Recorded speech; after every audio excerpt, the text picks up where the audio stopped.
Сәлеметсіздер ме, көрермендер? Мен доктор Ревати Рамасвами, Секундерабадтағы Аполло ауруханасынанмын. Бүгін сіздермен лапароскопиялық тубектомия немесе отбасыны жоспарлау туралы өте шағын, қарапайым, бірақ өте пайдалы және маңызды тақырыпты талқылағым келеді.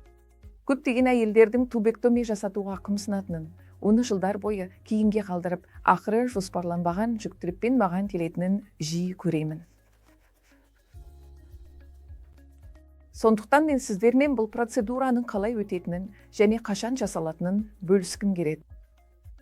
Лапароскопиялық тубектомия бұл сіз бала туу жоспарын аяқтап, енді бала көтергіңіз келмеген кезде жасалатын ота. Бұл өте қарапайым процедура, ауруханада бар болғаны 6 сағаттай ғана боласыз. Сол күні-ақ өз істеріңізді жасап, қалыпты өмірге орала аласыз.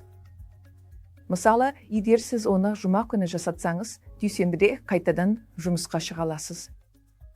Шын мәнінде сізге тек бір күн демалыс жеткілікті. Лапароскопиялық тубектомия жасағанда екі түрлі әдіс қолдануға болады. Біріншісі түтіктің кішкене бөлігін күйдіріп алып тастау. Екіншісі түтіктерді қысқышпен қысып тастау. Осы әдістердің кез келгенін таңдасаңыз да, келешекте жүкті болу ықтималдығыңыз өте төмен болады. Бұл әдістің де сәтсіздікке ұшырау жағдайлары кездейді, бірақ ол өте сирек.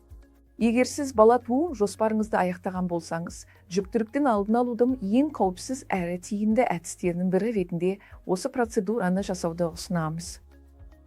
Иә, балама ретінде жатыршылық контрацептивті құрал бар, ол дәрілікте дәрісізде болуы мүмкін. Бұл баламаңызға.